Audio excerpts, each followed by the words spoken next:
জগতে সাগরের বালিকারাশি সদৃশ্য যেসব বুদ্ধ অতীত হয়েছেন, সমগ্র বুদ্ধগণ তারা সর্বাগ্যে দান ও পারামি পূর্ণ করেছেন। তো দানটা সেরকম গুরুত্ববহ। মহাকার্ণিক তথাগত বুদ্ধ দীপঙ্কর বুদ্ধের পাদমূলে পতিত হয়ে বুদ্ধত্ব লাভের জন্য তিনি যে প্রার্থনা করেছেন সুমেধ তাপস অবস্থায়, সেই থেকে তিনি চারি অসংখ্য লক্ষাধিক কল্প পারমী সম্ভার পূরণ করেছেন। এক কল্প বলতে ত্রিপিটক সাহিত্যে বলা হচ্ছে একের পিছনে 180টা শূন্য দিলে যা হয় তা হচ্ছে এক কল্প। আবার পৃথিবী একবার উৎপত্তি থেকে শেষ পর্যন্ত সময়টাকে বলা হয় এক কল্প। এভাবে বিবিধ উদাহরণ আছে। অনেক ধর্ম নিন্দুক বলে এই কল্পগুলো কি কেমন, এগুলোর সংখ্যা কি? তা আমি সেই ধর্ম নিন্দুকদেরকে বলি যে এখন পৃথিবীর আয়ুষ্কাল যে 25,000 লক্ষ বছর, 50 লক্ষ বছর, এক একজন বিজ্ঞানী যে এরকম বলছে। আজ থেকে যদি 1000 বছর পরে এই বছর গণনাটা যদি পরিবর্তন হয়ে অন্য কিছু গণনা হয়, তখন কি এটা মিথ্যা হয়ে যাবে? তো বুদ্ধের সময়কালে, এটা 2500 বছর আগে বুদ্ধের সময়কালে সময়গুলোকে এরকম কল্প দিয়ে গণনা করা হতো। ওখানে তো সংখ্যা আছে যে 101-এর পিছনে 180টা শূন্য দিলে যেমন হয় তেমন। তাহলে কল্পের ব্যাখ্যা যদি একেবারে না থাকতো তাহলে কথা ছিল। যেমন যোজন, আপনারা দেখবেন বুদ্ধের সময়কালে কিন্তু মাইল ছিল না, কি ছিল? যোজন ছিল।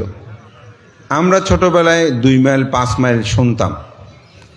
এখন কি? এখন কিলোমিটার না, এখন বলছে 1 কিলোমিটার 2 কিলোমিটার। তো আগে তো মাইল ছিল, কিন্তু মাইল আর কিলোমিটার যখন হিসাব করা হয় তখন কতটুকু এটা কিন্তু আমরা পেয়ে যাই। তো বুদ্ধের এটা আমাদের 50 বছরের জীবনে আমরা পরিবর্তন দেখছি, তো 2500 বছরের জীবনে পরিবর্তন কি হবে না? তা আমাদের ভিক্ষু সংঘরা যখন কল্প ব্যাখ্যা করে তখন অনেক নিন্দুক তারা বলে যে আবার এটা কল্প কি, কিসের গণনা, এরকম করে অনেক নিন্দুক আছে। তো নিন্দুক নিন্দা করবে, অধর্মবাদী অধর্ম চিন্তা করবে, ধর্ম লঙ্ঘনকারী মিথ্যাবাদী পরলোক বিশ্বাসহীন মানুষের দ্বারা এমন কোনো কথা নেই বলতে পারবে না, এমন কোনো কাজ নেই তিনি করতে পারবে না। এটা বুদ্ধ ধর্মপদের মধ্যে বলেছেন যে যেই মানুষ মিথ্যাবাদী, যিনি ধর্ম লঙ্ঘনকারী, পরলোক বিশ্বাসহীন, দেখবেন সে মানুষ যে কোনো কর্ম, যে কোনো পাপকর্ম তিনি সম্পাদন করতে পারবেন। কারণ তার মধ্যে তো কোনো পরলোক বিশ্বাস নেই, মৃত্যুর পরে তো দুঃখ হবে, সেটা তার মধ্যে কোনো চেতন নাই। তিনি তো ধর্ম কি সেটা মানতে চায় না, স্বাভাবিকভাবেই সেটা সে করবেই। তাই জন্যই বলছে তথাগত বুদ্ধ যে ধর্ম লঙ্ঘনকারী পরলোক বিশ্বাসহীন, তার পক্ষে মিথ্যাবাদী এমন কোনো কর্ম নাই তিনি করবে না। তা আমাদের মধ্যে এরকম অনেকে আছে। তো বুদ্ধের যে কল্প কথা বলছি এরকম তো 1-2 কল্প নয়, 4 অসংখ্য লক্ষাধিক কল্প বুদ্ধ পারামি পূর্ণ করেছেন বুদ্ধ হওয়ার জন্য। এবং সেই বুদ্ধত্ব লাভের সময় তার এই পুণ্যতার প্রয়োজন হয়েছে। যখন তিনি গয়ার বজ্রাসনে বুদ্ধিমিক্ষতলে বসলেন, তখন মারেরা যখন তাকে আসনচ্যুত করতে চাইল, তিনি বললেন এটা আমি জন্ম জন্মান্তরের পুণ্য পারামিতে আমি এটা লাভ করেছি, আমি পুণ্য পারামিতে এটা কি করেছি? লাভ করেছি। বলছে আপনার সাক্ষীকে, আপনি যে পুণ্যকর্ম করেছেন তার সাক্ষীকে। তখন তিনি এই বসুন্ধরা স্পর্শ করে, আপনার একটা দেখবেন ধ্যান মুদ্রার একটা আছে, একটা হচ্ছে ভূমি স্পর্শ মুদ্রা, অর্থাৎ একটা হাত মাটির মধ্যে যেন স্পর্শ করেছে। এইটা স্পর্শ করেই তিনি অধিষ্ঠান করেছিলেন আমি যে জন্ম জন্মান্তর পুণ্য পারামিতা করেছি, পুণ্য পারামি করেছি, অর্জন করেছি, এই বসুন্ধরায় হচ্ছে আমার একমাত্র সাক্ষী। তখনই সেখানে সবাই পরাভূত হয়ে যায়। তো এই জন্য দানের দরকার আছে, পুণ্যের দরকার আছে। অনেক মানুষ আছে বুদ্ধের সামনে গিয়ে প্রার্থনা করে, বুদ্ধ আমাকে আপনি এটা দেন, আমি আপনাকে এরকম একটা বড় পূজা দেব, অমুক দেব, সমুক দেব। এরকম আমরা অনেক সময় করি না? তো বুদ্ধ ধর্মে এটাকে কিন্তু দৃষ্টিগতভাবে বলা হয় মিথ্যা। কারণ বুদ্ধ আপনাকে কোনো কিছু দেবে না। আপনি বুদ্ধকে স্মরণ করবেন যে বুদ্ধের আদর্শ পালন করার জন্য। আপনি বুদ্ধকে স্মরণ করবেন যে বুদ্ধের নীতি আদর্শগুলো নিজের জীবনে প্রতিপালন করার জন্য। যেমন আমি একটা উদাহরণ বলি, কয়েকজন উপাসক উপাসিকা একটা ভাবনা কোর্স করে শেষ করে আমার বিহারে এসেছে, আমার পরিচিত ওনারা। তো বলছে, ভান্তে ভাবনা খুব ভালো হয়েছে, কিন্তু একটা সমস্যা। কি সমস্যা? বলে, ভান্তে কি ভাবনা করব? আমরা তো সকাল সন্ধ্যা দুবেলা বন্দনা করি।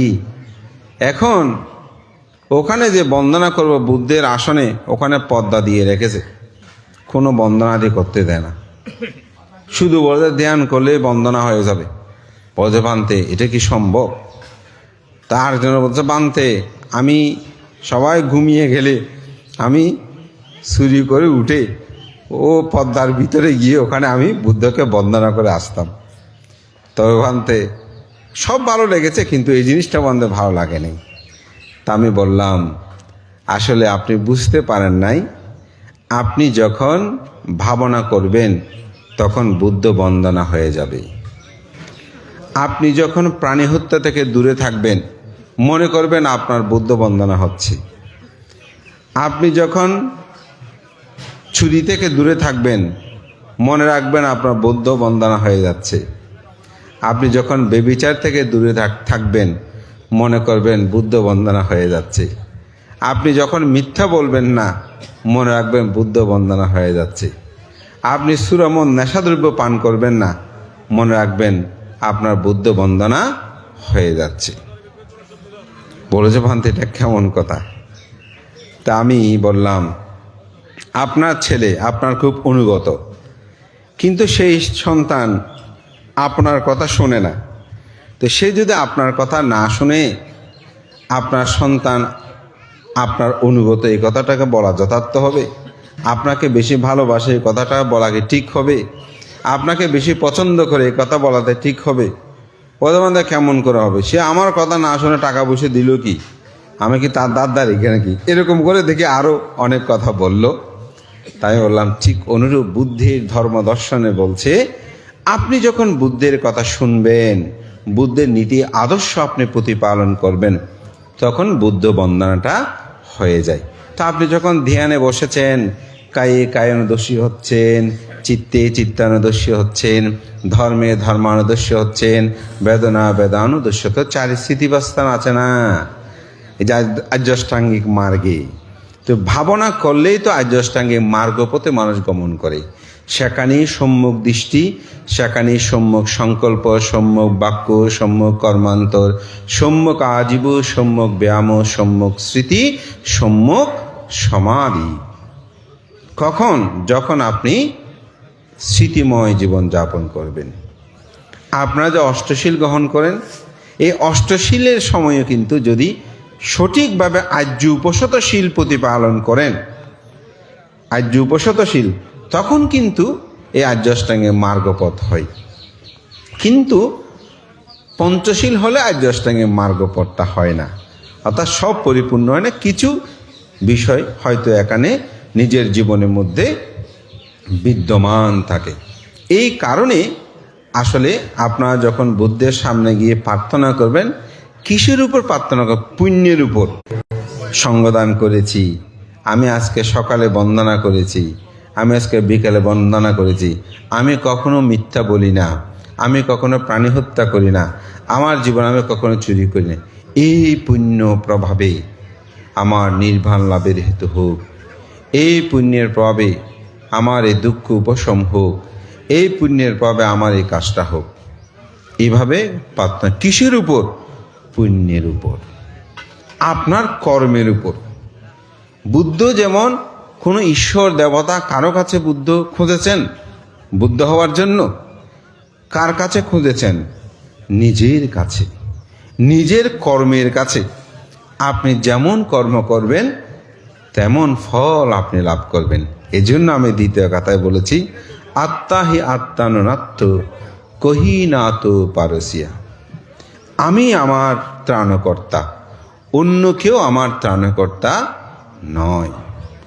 আমি আমার কর্মের নিয়ন্তা। আমি আমাকে যদি সংযত করতে পারি, আমাকে যদি আত্মা না হি সুদান্তে না থাং লাভাতি ধুল্লাবাং, আমি যদি আমার চিত্তকে দমিত করতে পারি, আমার মনকে যদি আমি দমাতে পারি, তাহলেই আমার জীবনের সমগ্র প্রাপ্তি, দুর্লভ প্রাপ্তিকে সমর্থ হবে। এজন্য নিজের উপর, নিজের কর্মের উপর আপনাকে নিয়ন্ত্রণ আপনি নিজেই। এই জন্যই বুদ্ধ ধর্ম দর্শনে কর্মবাদ এটি অতীব গুরুত্ববহ। জগতে সংসারে কেউ যদি মনে করেন যে অমুক আমাকে দুঃখ দিচ্ছে, আসলে সে আমাকে দুঃখ দিচ্ছে না, দুঃখটা আমার মধ্যেই আমি নিজেই সৃষ্টি করছি। আপনি যদি তাকে ত্যাগ করতে পারেন, দেখবেন সে দুঃখ আপনাকে স্পর্শ করতে পারবে না। আপনি যদি নিজেকে শুদ্ধ করতে পারেন, সেই দুঃখ আপনাকে দিতে পারবে না। আপনারা জুতা আবিষ্কারের গল্প শুনেছেন অনেকে, যে রাজা বলছে আমি রাজ্যের মধ্যে হাঁটতে চাই যাতে ধুলিবালি আমার পায়ে না লাগে। তো কি করেছে? পুরো রাস্তা কার্পেট বিছাতে শুরু করেছে। এখন রাজা দিক দিয়ে কার্পেট দিয়ে হেঁটে গেলে আস্তে আস্তে কার্পেট ময়লা হয়ে যায়, ঘুরে আস্তে আস্তে ময়লা হয়ে যায়। বলছে না, এটা হচ্ছে না। তো সর্বশেষ একজনে পরামর্শ দিল, এই রাস্তা আমাদের উপসা পরামর্শদের রাস্তা ঝাড়ু দিতে। তো এদিকে ঝাড়ু দিয়ে গেলে আবার ফিরে আস্তে আস্তে আবার ময়লা হয়ে যায়। হ্যাঁ, আমাদের উপসা একটা পরামর্শ দিল। তো একজনে পরামর্শ দিল, না, এত রাস্তাঘাট পরিষ্কার পরিচ্ছন্ন করার দরকারও নাই, কার্পেটও দেওয়ার দরকার নাই, পাটা আপনি মুড়িয়ে ফেলেন, অর্থাৎ কাপড় দিয়ে আমরা জুতা পরি, তো পাটা যদি পায়ের মধ্যে যদি আপনি জুতা পরেন, যেখানে যাবেন যান, ময়লা আপনার পায়ে লাগবে না। দেখেন, অর্থাৎ আপনার পা যদি আপনি সুরক্ষা করতে পারেন, কার্পেট যদি সেখানে মুড়িয়ে দেন পায়ের মধ্যে, এই যে আমরা জুতা পরছি না, সব জায়গায় যাচ্ছি, মোজা পরছি, জুতা পরছি না, তো এখন আমাদের পায়ে কি আর ময়লা লাগে? লাগে না। তো পানি হলে সেরকম, হ্যাঁ, জুতা যখন আমরা পরিধান করি পায়ে পানিও লাগে না। অর্থাৎ নিজেকে যদি সুরক্ষা করি, আপনি যেখানেই যান না কেন, আপনাকে কোনরূপভাবে কোনো পাপ স্পর্শ করতে পারবে না। এই জন্য বুদ্ধ বলছেন, যার হাত কাটা আছে সে কোনো কিছু স্পর্শ করলে তার জ্বালা পোড়া শুরু হবে। যদি হাতটি সুরক্ষিত থাকে, তাহলে সেখানে কোনো কিছু তার বিষ স্পর্শ করলেও তার কোনো ক্ষতি হবে না। এই জন্য আমাকে যদি আমি পরিশুদ্ধ করতে পারি, আমাকে যদি আমি নিয়ন্ত্রণ করতে পারি, দেখবেন কোনো দুঃখ আপনাকে স্পর্শ করতে পারবে না। তো আমাদের জীবনের দুঃখ কি? আমাদের জীবনে 8টি দুঃখ আছে। 8টি দুঃখ কি? আজকে একটু ব্যাখ্যাটা আমি ভিন্ন করব। 8টি দুঃখ হচ্ছে লাভ অলাভ, যশ অযশ, নিন্দা প্রশংসা, সুখ দুঃখ। এই 8টি দুঃখ আমাদের মধ্যে আছে। তো আমরা সাধারণত দুঃখ জানা, দুঃখ কি এটা যখন বলি, তখন আমরা সেখানে 8টি দুঃখ পাই। আপনারা সবসময় সেটা শুনেছেন। সে 8টি দুঃখ কি? জন্ম দুঃখ, জরা দুঃখ, ব্যাধি দুঃখ, মরণ দুঃখ, অপ্রিয় সংযোগ দুঃখ, প্রিয় বিয়োগ দুঃখ, স্ফীত স্থলাবক্তা, যাহা চায় তাহা না পাওয়া দুঃখ, সংক্ষেপে পঞ্চপাদান স্কন্দ দুঃখ। এই দুঃখগুলো শুনেছি না, কিন্তু আজকে আমি একটু ভিন্নতর ভাবে বললাম যে আমি 8টি দুঃখের কথা বলি। কি বললাম? লাভ, অলাভ। তো লাভ হলে কি দুঃখ পাই নাকি? সুখ পাই না, কিন্তু সেটাও দুঃখ। কেন? এই লাভ এক সময় হারিয়ে যাবে, এই লাভ সব সময় থাকবে না। তো এই জন্য এটাকে বলা হয় সুখ ও বেদনা। এই লাভটাও কি বেদনা, সুখ ও বেদনা। সুখটাও কি বেদনা। এই বেদনা মানে অনুভূতি, এই বেদনা মানে ব্যথা না, এটা অনুভূতি। এটাও কি হবে? চলে যাবে। চলে গেলে দুঃখ না। তো লাভ, অলাভ। তো লাভটাকে আপনি দুঃখ কেন বলছেন মানতে? সেদিন আমি একটা দেশনের উদাহরণ দিয়েছি। ফুটবল খেলা দেখছে, তো হঠাৎ ফুটবল খেলায় তার দল জিতে গেছে। জিতে গিয়ে সে এমন জোরে লাফ দেওয়া শুরু করে স্ট্রোক করে মারা গেল। তাহলে সুখ তার কাছে দুঃখ হয়ে গেল না? সুখ তার কাছে কি হয়েছে? দুঃখ হয়েছে। এই কিছুদিন আগে এক ফাঁকে গিয়েছি, তো ওখানে বলতেছে, ভান্তে আমার ছেলে যখন জন্মগ্রহণ করলো, আমরা বাদ্য বাজনা সহকারে তাকে গ্রামে নিয়ে গিয়েছিলাম। তো এখন আমার বাবা সেই নাতি হয়েছে খুশিতে যেতে উনি স্ট্রোক করে, শুধু খবর পেয়েছে যে ওই খুশিতে উনি স্ট্রোক করে মারা গেল। তাহলে চিন্তা করে দেখেন যে খুশিতেও মানুষ মরে। জন্য বলছি লাভ, অলাভ। অলাভ তো দুঃখ আছেই। নিন্দা, প্রশংসা। মানুষ যখন নিন্দা শুনে দুঃখ পায় না, প্রশংসাতেও দুঃখ আছে। পরে যদি প্রশংসা না করেন তাহলে তার বেদনা উৎপন্ন হয়। তাহলে বলছে কি লাভ, অলাভ, নিন্দা, প্রশংসা, যশ, অযশ, খ্যাতিয়েরই, থাকলেও দুঃখ, না থাকলেও দুঃখ। লাভ, অলাভ, যশ, অযশ, নিন্দা, প্রশংসা, সুখ, দুঃখ। এই সুখ ও দুঃখ এগুলো আমরা নিজেরাই উপলব্ধি করতে পারি। একটু একটু গভীরে গেলে এটা বুঝে যাবে। তো বুদ্ধ বলছে এই লাভ, অলাভ, যশ, অযশ, নিন্দা, প্রশংসা, সুখ, দুঃখ, এই সব কিছু হচ্ছে কি অনিত্য, দুঃখ, অনাত্মা। সুখও অনিত্য, দুঃখটাও অনিত্য। তাহলে যাহা দুঃখ, যাহা অনিত্য তাহা কি দুঃখ। তাহলে আমি যে সুখ আপনাদেরকে বলছি দুঃখ, লাভ, দুঃখ, কথাটা মিলেছে? মিলবে, মিলবে না? তাহলে লাভটা দুঃখ না, কারণ লাভ ওইটাও তো অনিত্য। তো যাহা অনিত্য তাহা তো দুঃখ, যাহা দুঃখ তাহা অনাত্মা, আমার নয়।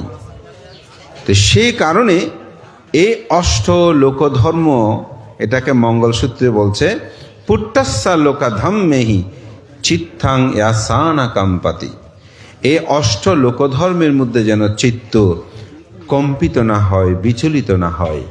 সুতরাং আপনার প্রাপ্তি যেটা, তা আপনার চিত্ত যখন বিশুদ্ধ হয়, লাভ অলাভে যখন আপনার চিত্ত কম্পিত হবে না, ওই যে জোতায় কাপড় পরিধানের মতন, আর কোনো কাদা তাকে কি করতে পারবে না, স্পর্শ করতে পারবে না। কিন্তু আমরা তো আমাদের মনকে সেরকম করতে পারি নাই। তো কারোর সাথে ভালো সম্পর্ক থাকলে সে যখন প্রশংসা করে খুশি হই, আর কেউ যদি নিন্দা করে তখন দুঃখ পায়। দেখছেন মানুষটা আমাকে কিরকম নিন্দা করছে, আর প্রশংসা করলে ও ওনার মতন ভালো আর কেউ নাই, আমরা তার প্রশংসা করি। এই এখানে আপনারা অনেক মানুষ বসে আছেন, আপনারা নিজেরা বলুন তো, এখানে এমন কোনো আমাদের আপনাদের আত্মীয় আছে যার প্রতি আপনার কখনো রাগ উৎপন্ন হয় নাই? বলেন তো। নিজের যে সন্তান গর্ভে ধারণ করেছি, লালন পালন করেছি, বর্ধন করেছি, সে ছেলের উপর রাগ উঠে না আপনাদের? উঠে মাঝে মধ্যে উত্তম মধ্যম দেন নাই?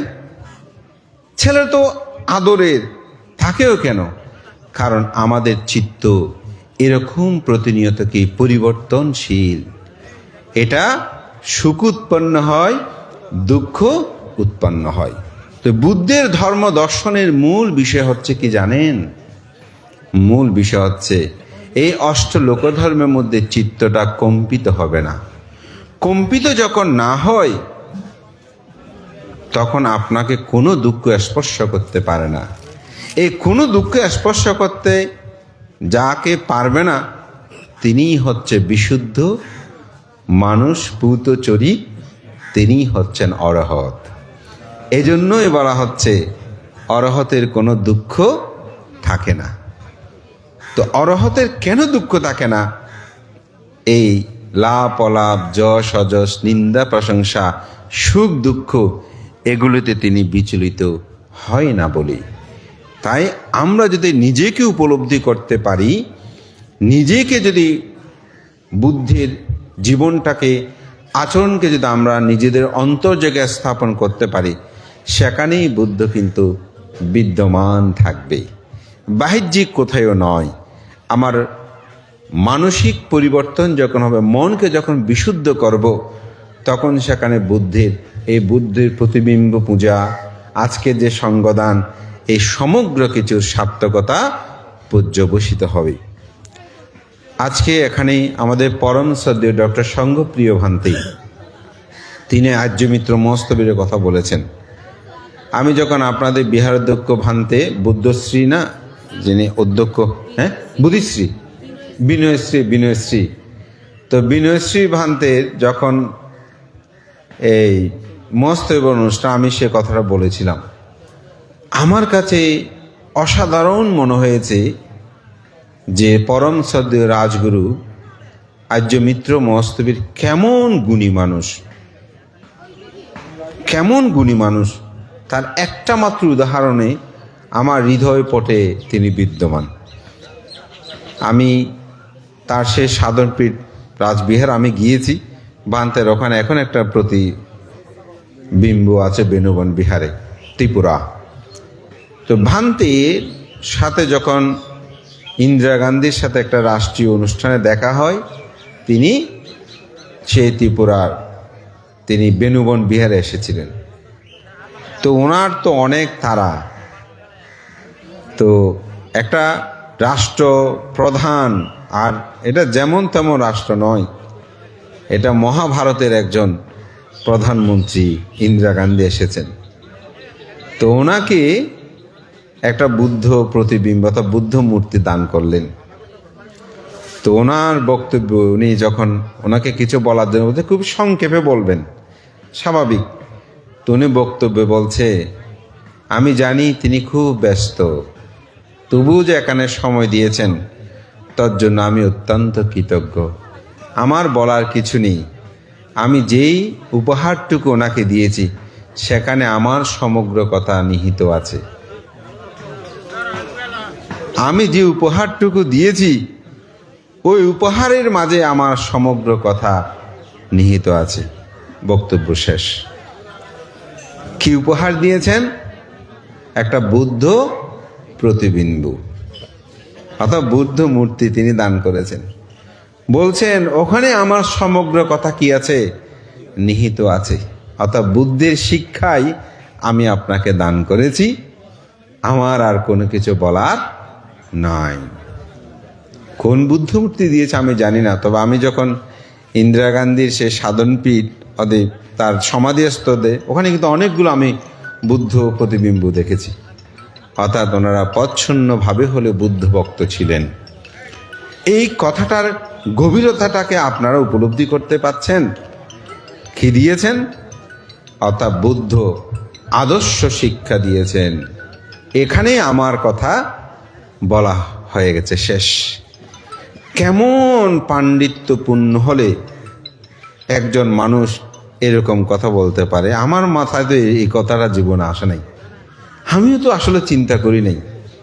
যখন আমাদের ডাক্তার প্রভাত চন্দ্র বড়ুয়া মহোদয় এই বিনয়শ্রী ভান্তের আপনারা যে অন্ত্যেষ্টিক্রিয়া ম্যাগাজিনটা, সবাই তো ম্যাগাজিনের জন্য ঠান্ডা হেসরা করেন, পড়েছেন কিনা তো জানি না। বইটা একটু পড়বেন, অনেকের ঘরে এখানে থাকবে। আমি ওখানে এটা পেয়েছি। আমাদের প্রফেসর উপাচার্য ডক্টর প্রভাত চন্দ্র বড়ুয়া তার লেখনীতে তিনি এই কথাটা লিখেছেন, অবাক হয়েছি। অর্থাৎ নিজেকে জাগ্রত করার কথা এখানে বলছেন, বুদ্ধ শিক্ষা। তাই কর্ম এবং কর্মফল এটিকে যখন কোনো বুদ্ধ তিনি গভীরভাবে অনুধাবন করে আচরণ করেন, আমি বলবো তার দ্বারা কখনো পাপ কর্ম করা সম্ভব হবে না। কারণ প্রতিটি কর্মের ফল তিনি চিন্তা করবেন। ভালো করলে ভালো কর্মের ফল, খারাপ করলে খারাপ কর্মের ফল আপনি, এটা বুদ্ধ কেউ দেবে না, আমিও কেউ দেব না, কোনো গুরু আমরা কেউ আপনাদেরকে হাত ধরে স্বর্গনরকে নিয়ে যেতে পারবো না। আমাকেও যেতে হলে আমার কাজ করে আমাকে যেতে হবে। আমার পক্ষেও সম্ভব নয় আপনাদেরকে নিয়ে যাওয়া, আমাকেও কেউ নিয়ে যেতে পারবে না। এই জন্য বলছে আত্মা হি আত্মানুনাত্তি কহি না তো পারসিয়া। বুদ্ধের এটি অসাধারণ একটি কথা, আপনি আপনার ত্রাণকর্তা। এজন্য মহাকারণিক তথাগত বুদ্ধ যখন পরিনির্বাণ শয্যায় শায়িত হয়, তার পূর্বে তিনি যখন বৈশালীর চপল চৈত্যনগরে পরিনির্বাণ ঘোষণা করলেন যে আমি আজ থেকে 3 মাস পরে পরিনির্বাপিত হব, তখন আনন্দ অজস্র নয়নে কাটছিলেন, কান্না করছিলেন। কারণ আনন্দ তখনও মাত্র শ্রোতাপত্তি লাভী। আরও 3টা স্টেট আছে। শ্রোতাপত্তি লাভী হলেও তাকে কি করতে হবে? পৃথিবীতে আবার আসতে হবে। তো করণীয় কর্তব্য তো শেষ হয়নি।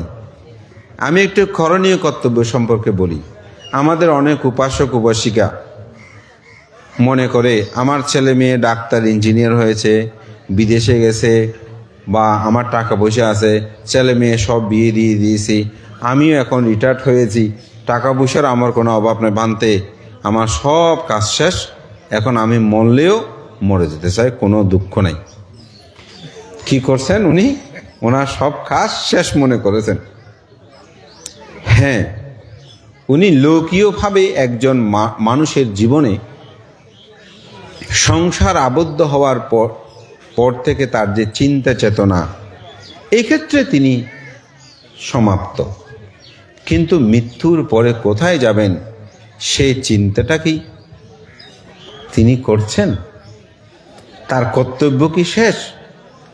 না, তার কর্তব্য শেষ হয়নি। মৃত্যুর পরে কোথায় যাবেন সেটাও একটু চিন্তা করা কিন্তু দরকার। আমাদের যিনি বর্তমান মহামান্য মনোনীত যিনি সঙ্গরাজ, পাহাড়তলী মহানন্দ সঙ্গরাজ বিহারের অধ্যক্ষ, যিনি আগামী 29 তারিখ সঙ্গরাজ পদে অভিষিক্ত হবেন, আমাদের মহামান্য ত্রয়োদশ সঙ্গরাজের অন্ত্যেষ্টিক্রিয়ার পূর্ব রাত্রি। তো শ্রদ্ধেয় ভান্তের একটা কথা আমি প্রায় সময় বলি এবং আপনাদের মধ্যে চেতনাটা উৎপন্ন করার জন্য আমি বলবো। সেটা হচ্ছে, ভান্তে একটি জায়গায় নতুন ফ্ল্যাট বাড়ি উদ্বোধন করবে। তো ভান থেকে ফাং করে নিয়ে গেছে। সংগঠনাদি কর্ম শেষ হওয়ার পরে ভান থেকে রুমগুলো ঘুরে ঘুরে দেখাচ্ছে। তো দেখাতে দেখাতে বলছে, ভান্তে এটা অমুক, মানে সুইচগুলো আমি ইটালি থেকে এনেছি, তারপর পাথরগুলো ভান্তে ভারত থেকে এনেছি, এটা অস্ট্রেলিয়া থেকে এনেছি, এরকম বিভিন্ন দানীয় দ্রব্য, লাইটিং এমক এইগুলো দেখাচ্ছে। এই রঙগুলো ভান্তে এমন করে করেছি, এই টাইলসগুলো এরকম করে করেছি। পান্তে দেখে বলছ খুব ভালো হয়েছে। তো ঘর থেকে বের হবে সে মুহূর্তে বানতে বলছে, ও বা হ্যাঁ না, তোমার ইন দেখে খুব ভালো, সুগত আসো, আরও খুব খুশি হই। তো এরম থাগনেরও পুণ্য লাগে। তো মৃত্যুর পর এদিকে গরমের মধ্যে তুমি থাকতে পারবে কিনা ইয়ে না কেনা চিন্তা করছো। কথাটা খুব সহজ সাধারণ কথা, কিন্তু তার মধ্যে অনেক গভীরতা আছে। আসলে মৃত্যুর পরে আমরা সেটা পাওয়ার জন্য কি করতে হবে? এই পুণ্য কর্ম সম্পাদন করতে হবে। তো সেজন্য শুধু এই জন্মে এটা স্বল্প সময় মাত্র, কিন্তু মৃত্যুর পরে একটা জীবন আছেই। এই জীবনে এটা পাওয়ার জন্য আপনাকে শুধু দান নয়, শীলও পালন করতে হবে। অনেক মানুষ আছে মনে করে যে না, আমার শীল পালনের দ্বারা দান করলে হয়ে যাবে। দান করলে হবে, কিন্তু মানব জন্ম লাভ করাটা সহজ হবে না। যেমন অনেক কুকুর আছে, দেখবেন একটা মানুষ অনেক সময় যে সুখ ভোগ করে না, কুকুরটা তার চেয়ে বেশি ভোগ করে। আগে আমি দেখতাম, পেপার তো এখন বেশি দেখা হয় না, পেপারের কর্নারে বাম পাশে বা ডান পাশে ছোট ছোট কিছু কথা লিখতো অদ্ভুত। একটা কচ্ছপের অর্থের পরিমাণ মানে $10 মিলিয়ন, একটা খরগোশের অর্থের পরিমাণ যে $15 মিলিয়ন, এরকম করে। তো কারণ কি, ওগুলো যারা লালন পালন করত, ওনারা ওই কচ্ছপটার জন্য, ওই খরগোশটার জন্য, ওই কুকুরটার জন্য এগুলো কিছু টাকা উইল করে দিয়েছে, যেগুলো দেখভাল করবে এবং উদ্ভিদ অর্থগুলো ওখানে ওই ব্যাংক থেকে তুলে তুলে ওটার সেবকের বেতনও দিত, তাকে বরং বসে। এরপর এটা চক্র আকারে বৃদ্ধি হতে হতে মূলত এরকম বিশাল অর্থের জমা হয়েছে। আপনারা দেখলেন কেন এরকম হচ্ছে। একটা সাধারণ মানুষ অনেক সময় ঠিক মতো ভাত পায় না, সেখানে আপনার একটা কুকুর কিভাবে সেবা পাচ্ছে। আমাকে এক উপসিকা, ওনার মেয়ে অস্ট্রেলিয়াতে থাকে, তো ওনাদের সঙ্গদানে গেলাম, তো বলতেছে ভান্তে একটু একটু আশীর্বাদ করবেন, আর আমার মেয়ে অস্ট্রেলিয়া থেকে, ওর একটা বিড়াল আছে, বিড়ালের অসুস্থ, সে এখন হাসপাতালে ভর্তি আছে, তো এখন তার জন্য একটু পুণ্যদান করবেন। আমার মেয়েটা খুব ভালোবাসে বিড়ালটাকে।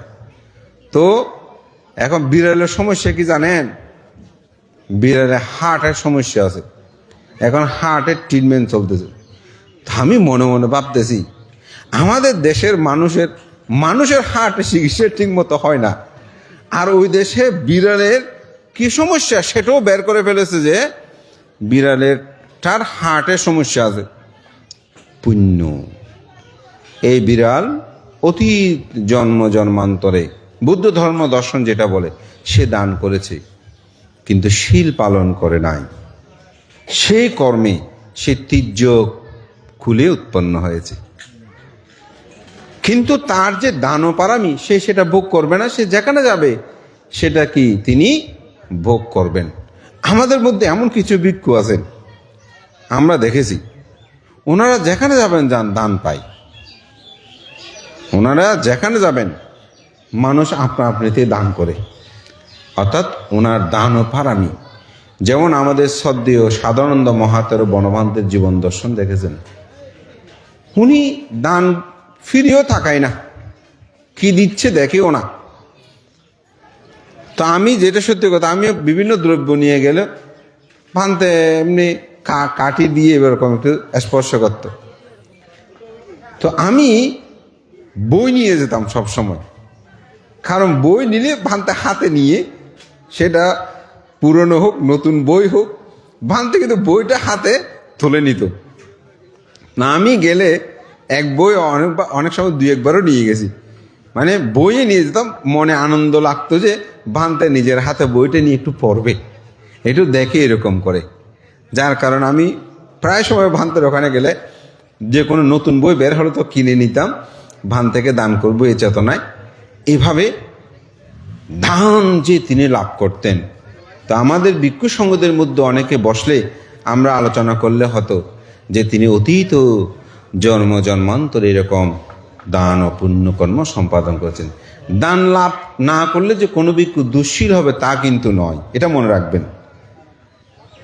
আপনারা মনে করবেন না যে কোনো ভিক্ষু যদি দান না পায় তাহলে তিনি যে খারাপ ভিক্ষু, তা কিন্তু না। দানটা আলাদা একটা বিষয়, এটা পাওয়ার জন্য জন্মান্তরের পুণ্য পারামির দরকার আছে। যেমন এক কৃপণ শ্রেষ্ঠী তিনি মৃত্যুবরণ করার পরে তিনি উৎপন্ন হলেন জেলের ঘরে। তো জেলের ঘরে যে পাড়ার মধ্যে জন্মগ্রহণ করেছে ওই পাড়ার জেলেরা আর মাছ পায় না, মাছ পাচ্ছে না। তখন তারা বলছে আমাদের মধ্যে বোধহয় কোনো অপায় আছে, আমরা ঠিক মতো খেতে পাচ্ছি না কেন, এত দুর্ভিক্ষ হচ্ছে কেন।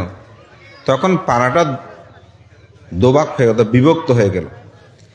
এখন যে পাড়ার মধ্যে ওই ছেলে গর্বে এসেছে যার, অন্যরা এখন মাছ পানি পাচ্ছে, খাবার দাবার তো পাচ্ছে, কিন্তু এই পক্ষ পাচ্ছে না। তখন ওরা নিশ্চিত হয়ে গেছে আমাদের এখানে সমস্যা। তখন সেটাকে আবার ওই যে ভাগের মধ্যে দুর্ভিক্ষ ওই ভাগ আরো এক ভাগ হলো, ওখানে ওই ভাগে যে আছে তার সে ঠিক একই, এরকম ভাগ করতে করতে ওই একটা পরিবারের মধ্যে চলে গেল। চিহ্নিত হলো যে এই জেলের যে স্ত্রী আছে তার গর্ভে যে সন্তান আসতেছে, এর কারণে এই অপায়া, এর কারণেই এরকম হচ্ছে। তো মা সন্তানকে তো ফেলতে পারবে না, আমাদের সদ্দেব ভান্তে বলেছে না মা, তো সেই সন্তান ভূমিষ্ঠ হলো। এগুলো ভাগ করতে করতে ভূমিষ্ঠ হয়েছে, কিন্তু ছেলেকে নিয়ে যেখানে যায় ভিক্ষা পর্যন্ত পায় না। তো ক্ষুধার যন্ত্রণায় আমরা অনেকে বলি না, অনেক মা আগেকার দিনে বাচ্চা বিক্রি করে দিত। তো শেষে মা থাকতে না পেরে ওই ডাস্টবিনের ময়লা আবর্জনার মধ্যে সন্তানকে ফেলে চলে যায়। তো একদিন যাওয়ার সময় তাকে পেল বুদ্ধ, তো তাকে নিয়ে আসলো সারিপুত্র। তো নিয়ে এসে তাকে নিয়ে পিণ্ড সারণে গেলে পিণ্ড পাওয়া যায় না। সে কোনোদিন পেট ভরে আহার করতে পারে নাই। তো শেষে একদিন সারিপুত্র স্থবির তাকে বলছে, তুমি ধ্যানস্থ হও, আমি তোমার জন্য খাদ্য নিয়ে আসি। তো সে যাই নেই, তিনি গিয়ে তার জন্য খাদ্য নিয়ে এসেছে, কিন্তু তিনি তখন ধ্যানস্থ ছিল। তার ধ্যানের অবস্থা দেখে, তার চিত্তক্ষণ দেখে চিন্তা করছে, এখন যদি তাকে আমি আহার দিই, তার যে স্মৃতির গভীরের প্রখরতা, এটা নষ্ট হয়ে গেলে তার মার্গ জ্ঞান লাভ হবে না। যার কারণে তিনি সূর্যকে পর্যন্ত স্থিত করে তার ধ্যান চালিয়ে। তখন কিন্তু 12টা, আমরা যেটা বলছি তখন কিন্তু 12টার টাইম ছিল না, সূর্যের স্থিরতা ছিল। হ্যাঁ, এরকমভাবে তিনি এটা মেঘাচ্ছন্ন করার, যাতে বুঝতে না পারছে খাবারের জন্য সে উঠবে, যাতে না উঠে। কিন্তু তার এত অতীত জন্ম জন্মান্তরের কৃপণতা থাকতে পারে, কিন্তু তার যে শিলময় জীবনযাপনের, ভাবনাময় জীবনযাপনের কুশলতা কর্ম আছে, যার কারণে সে সেখানেই মার্গ জ্ঞানেই উপনীত হলো। তখন তাকে সাবেক দিলে এই সেদিনেই সেই পরিপূর্ণভাবে আহার গ্রহণ করেছে তার জীবনে। এর আগে এমন হয়েছে পাত্রের মধ্যে সয়েন থাকলেও তাকে দিলে পাত্র সয়েন আর থাকে না। ওই যে অতীতের কৃপণতার কর্ম বিপাক, তো তার নাম ছিল লোসক। তো তার জীবনটা সেভাবেই এখানে। আবার কর্ম দেখেন, আরেকজন মানে সন্তান, সেই ষষ্ঠী পরিবারে তার জীবনে যত কিছু চাইতো, কোনো কিছুর অভাব ছিল না। তো একদিন বন্ধুদের সাথে সে খেলা করতে করতে বলছে, আমার ক্ষুধা লেগেছে, যাও তুমি কি আমার মা থেকে পিঠা নিয়ে আসো। বিভিন্ন কিছু এনেছে, পরে আবার পাঠিয়েছে, পিঠা আনছে, খেয়েছে। এখন এরপরে কিছুক্ষণ খেলতে খেলতে আবার বলছে, যাও আবার নিয়ে আসো। তো কতক্ষণ থাকে, পিঠা কি সব থাকবে? তো এখন বলছে যে আপনার মা বলছে পিঠা নাই, বলছে যাও নাই পিঠা নিয়ে আসো। তো এখন মা চিন্তা করতেছে, আসলে আমার সন্তান তো নাই শব্দটা কখনো শোনে নাই কি সে বুঝতেছে না। তো যার কারণে ওই পটের মধ্যে একটা ঢাকনা দিল, কড়াইয়ের মধ্যে একটা ঢাকনা দিল, বলে আমার ছেলেকে গিয়ে ঢাকনাটা খুলে বলবে এই নাই। তো সেটা নিয়ে আসলো। তো নিয়ে এসে যখনই ঢাকনাটা খুলে তাকে দিচ্ছে, ওই নাই, বলে যে আপনার মা বলছে পিঠা নাই। খুলে দেখতেছে ওখানে পিঠা,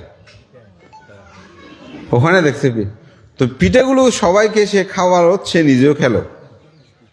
বলে যে এইরকম পিঠা তো আগে কোনোদিন মা আমাদেরকে দেয় নাই।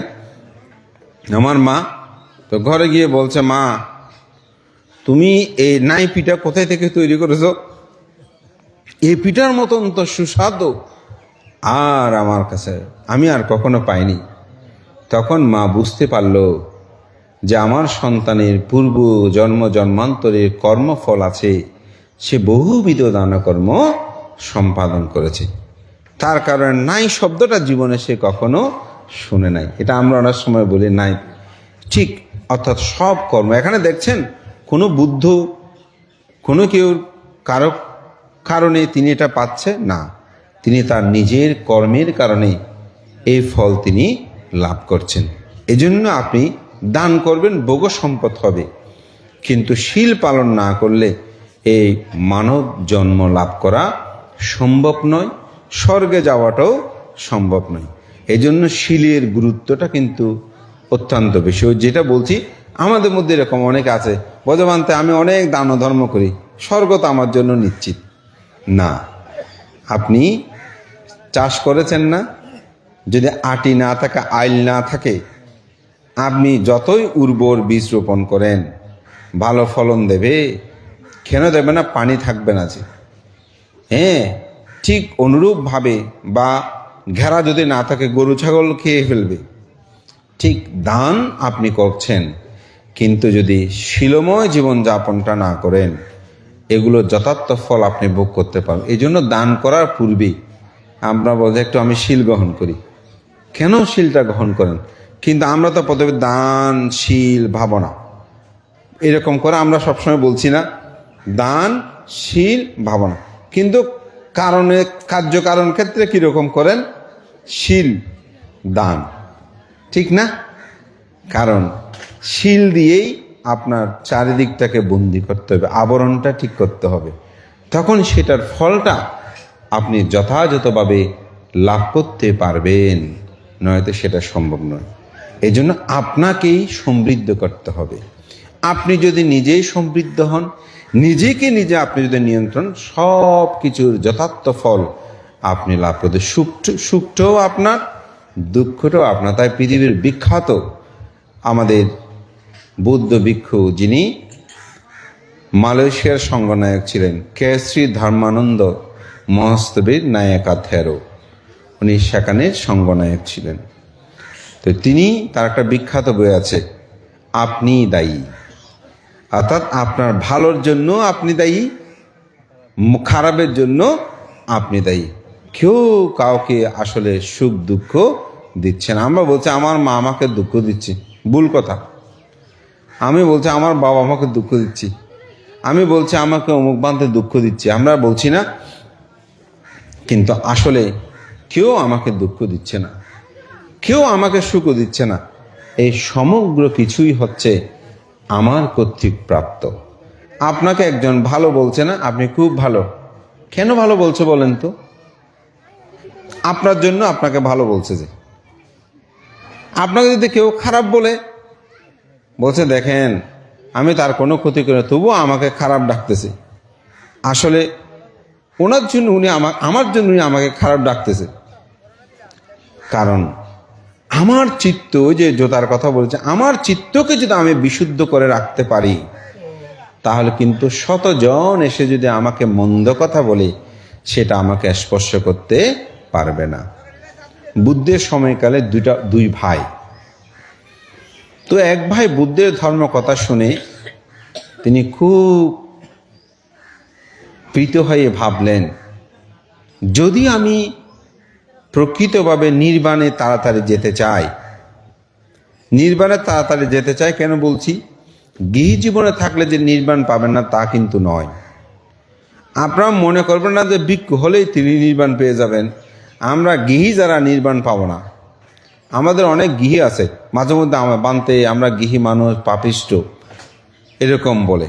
নিজেকে কিন্তু হীন বা বাটা উচিত নয়। এটা মনে রাখবেন, নিজেকে ছোট ভাবাটা কিন্তু উচিত নয়। অনেকে এরকম করে, আমি কি আর তোমার মতো নাকি। এই কথাটাও আমাদের পরম শ্রদ্ধেয় প্রজ্ঞালোক মৌস্তবের মহোদয় তার যোগনীতি গ্রন্থে বলছেন, এটাও একটা অহংকার। আমি এই কথাটা পরে খুব অবাক হয়েছি। আমার এমপিলের যে বিষয়টা ছিল বুদ্ধ বিদর্শন ভাবা, এটি তাত্ত্বিক পর্যালোচনা। তো ভান্তের এই যোগনীতি বইটা আমি পড়তেছিলাম। তো ওখানে যে অহংকার আছে না, মান, এ মানের ব্যাখ্যাটা দিতে গিয়ে ভান্তি সেখানে বলছেন, অনেক সময় অন্যের কাছে নিজেকে ছোট করে উপস্থাপনা করতে চাওয়াটাও কিন্তু একটা মান। তা আমি নিজেকে নিয়ে এটা পরীক্ষা করলাম, আসলে ঠিক। মাঝে মধ্যে আমরা অন্যকে হিংসা করেও বা অন্যের কাছে আমি কি আর তোমার মতো নাকি এরকম করে একটা ঠেসগুতো মারে না। দেখেন এটা মানুষ কোথায় থেকে মারে, তখন তার চিত্তক্ষণটা কি। ভান্তে বলছে এটাও একটা কি মান, এটাও কি একটা মান। তো অনেক সময় হীন মানুষের পক্ষে কিন্তু এগিয়ে যাওয়া সম্ভব নয়। আপনি যখন কাউকে ভালো বলবেন, আবার ভালো হতে হবে, দেখবেন সে আরো ভালো হওয়ার জন্য চেষ্টা করবে। আপনি ছোট বাচ্চাদের দিয়ে দেখেন, আমি দেশনায় দিয়ে একবার বলেছি, আমি একজন আমার ছাত্র যে ধর্ম ক্লাসে আসে, তো ওকে আমি গুড লিখেছি, খাতা দিয়েছে, ওখানে লিখেছি গুড। সে বাসায় গিয়ে বড় বানতে আমাকে গুড দিয়েছে। এখন আমি যা পড়া দিই, স্কুল পড়াটা সে আগে পড়বে না, পড়বে যে না বড় ভান্তে পড়াটা আগে শেষ করি, ভান্ত আমাকে গুড দিয়েছে। দেখেন তার মধ্যে যে একটা চেতনা। তো তার বাবা মা এসে আমাকে বলতো, বানতে আপনি তো ছেলেকে কি গুড লিখলেন। এখন তো সেই মানে এখান থেকে যাওয়ার পর আপনার পড়া রেডি করার জন্য সে প্রথম আপনারগুলো শেষ করে তারপর স্কুলে পড়া পড়ে। সাধারণত মা বাবা তো আগে স্কুলে পড়া ঠিক করে ধর্ম পড়ালাম, না পড়ালে নাই। কিন্তু এখানে দেখা গেল সে আগে এটা, অর্থাৎ তার মধ্যে উৎসাহিত হওয়া। যেমন মহাকারণিক তথাগত বুদ্ধ, তিনি যখন কিচ্ছতা সাধন করতে করতে একেবারে মুচ্ছন্ন হয়ে পড়ছেন, যেটাকে আমরা অজ্ঞান বলি, বেঁসোয়ারি, তখন একটা বাণী, দৈব বাণী এসেছিল যে আপনি মধ্যম পথ অবলম্বন করুন, আপনি অবশ্যই বিমুক্তি লাভ করবেন। এটা মহাব্রহ্মা বলেছে বলে আমরা সাহিত্যে পাই। তখন তিনি শক্তি ফিরে পেলেন, না আমাকে মধ্যম পথ অবলম্বন করতে হবে। দেখেছেন এখানেই ঠিক হতাশ হবেন না। তা আমাদের অনেক দায়িকা আছে, মানতে আমরা পাপিষ্ট মানুষ। বিজ্ঞ হলে কি তিনি পুণ্যবান হয়ে গেল? তিনি যদি খারাপ কাজ করে, পাপ কাজ করে, তিনি যদি মানুষের ক্ষতি করে, তিনি কি চিবর পরিধান করলেই তিনি শুদ্ধ বিশুদ্ধ হয়ে যাবেন? না। আপনি গৃহী জীবনে থেকেও যদি আপনি যথাযথভাবে ধর্ম আচরণ করেন, বুদ্ধ বলছেন ওখানেও মুক্তি আছে। অনাথ পেন্নির শ্রেষ্ঠী বিশাখা, ওনারা মুক্তি লাভ করে নেই, মল্লিকা দেবী মুক্তি লাভ করে নেই, সুমনা দেবী করে নেই, এরকম অসংখ্য গৃহী কুলে আমরা দেখি। আপনাদের এই অত্র অঞ্চলে আমাদের যে গুমান মদ্দন রাজেন্দ্রলাল মুর্শিদি নাম শুনেছেন, তিনি এখনো বিখ্যাত না। আমাদের সাতকানিয়া মনীন্দ্রজি, যিনি ভারতে, যিনি রাষ্ট্রপাল ভান্তের গুরু ছিলেন, সে দীপার মা। হ্যাঁ, ওনার কিন্তু শ্বশুর হচ্ছে আমার গ্রাম শিলঘাটাতে। তাহলে ওনারা বিখ্যাত হয়েছেন না? এবং আজকে যে সমগ্র বিশ্বে বিদর্শন ভাবনা প্রচারের এক অনন্য ব্যক্তিত্ব, যেটা আমরাও তো পারি নাই, সে সত্যনারায়ণ গোয়েঙ্কা। আজকে সমগ্র পৃথিবীতে তিনি বুদ্ধের ধর্ম বিদর্শন ভাবনার মাধ্যমে তিনি প্রচার করছে না? তিনি গৃহী হয়েও কি ওনারা মুক্তি লাভের দিকে যায়নি? অনেকেই তো মার্গজ্ঞান লাভ করে, তো আমি শুনেছি। যেমন বাবুলের মা আছে, ওনারা কোথায়, রাঙ্গুনিয়ার সৈয়দবাড়ি, ওনাদের জীবনটা কি হয়েছে অন্তর্যামী আমি নই, কিন্তু শুনেছি ওনারা অনেকেই গভীর ধ্যানের সাধনের তারা জীবন দর্শনের মানুষ ছিলেন। তো সুতরাং কোনো সময় নিজেদেরকে বলবেন না বানতে আমরা গৃহী মানুষ, পাপিষ্ট না, আমি শীল পালন করি, আমি সৎ জীবনযাপন করি, আমি ভালো মানুষ। আমার অহংকারও করবেন না। কতগুলো মানুষ আছে 2-4-10 কোষ ধ্যান করে অহংকার করে, আর পাশের জনকে মানুষ বলে মনে করে না। আমি 20 কোষ ধ্যান করি, 30 কোষ ধ্যান, কিন্তু চলাফেরার কোনো ধ্যানের আগাগোড়া কিছু নেই। কিন্তু 50 কোষ 100 কোষ ধ্যান করে। আমাদেরকে মাঝে মধ্যে বল বানতে আমি 50 কোষ ধ্যান করেছি। তখন বুঝে গেছে 50 কোষ ধ্যান কাজ হয় নাই। যখন আমি জিজ্ঞাসা না করার আগে যখন তিনি বলে দিয়েছে বানতে জানেন আমি কিন্তু 50 কোষ ধ্যান করেছি, ও ভালো ভালো, আরো ভালো করে করেন, আমি এতটুকু বলি। কিন্তু সেটা সত্যি মনে মনে বলে যে 50 কোষ ধ্যান করেছেন, ভালো কথা, কিন্তু পরিবর্তন হলে তিনি আমাকে বলতেন না আমি 50 কোষ ধ্যান করেছি। কারণ ধ্যান করব কেন? আমি তো চলে যাওয়ার জন্য। তো আমি এমন সাধককে দেখেছি যারা ভাবনা করলে দেখাতে চায় না, ভাবনা করছেন কিন্তু তিনি দেখাতে চায় না। এরাই হচ্ছে আসলে প্রকৃত সাধক। তো সেজন্য অনেক সময় আমাদের উপাসক উপাসিকারা বলতে আমি পাপিষ্ট মানুষ, এরকম কোনো সময় এরকম বলবেন না। বলবেন যে না আমি পুণ্য করি, সৎ কাজ করি, ভালো কাজ করি। তো সেজন্য ওই কথাটা বলছিলাম, 2 ভাইয়ের মধ্যে এক ভাই চিন্তা করছে যে আমি যদি প্রভুজ্য ধর্ম গ্রহণ করি তাহলে আমি এই সংসারের বেড়াজাল থেকে আমি মুক্ত হয়ে বিমুক্তি লাভ করতে পারবো। তো সে বুদ্ধের কাছে গিয়ে সেখানে কি হলেন? ভিক্ষু হলেন। এখন আরেক ভাই, দুজনে মিলে একসাথে ব্যবসা করত। এখন আরেক ভাই খুব অসন্তুষ্ট হলো, কারণ এক ভাই চলে যাওয়াতে সংসারে যাবতীয় কাজকর্ম তাকে করতে হচ্ছে।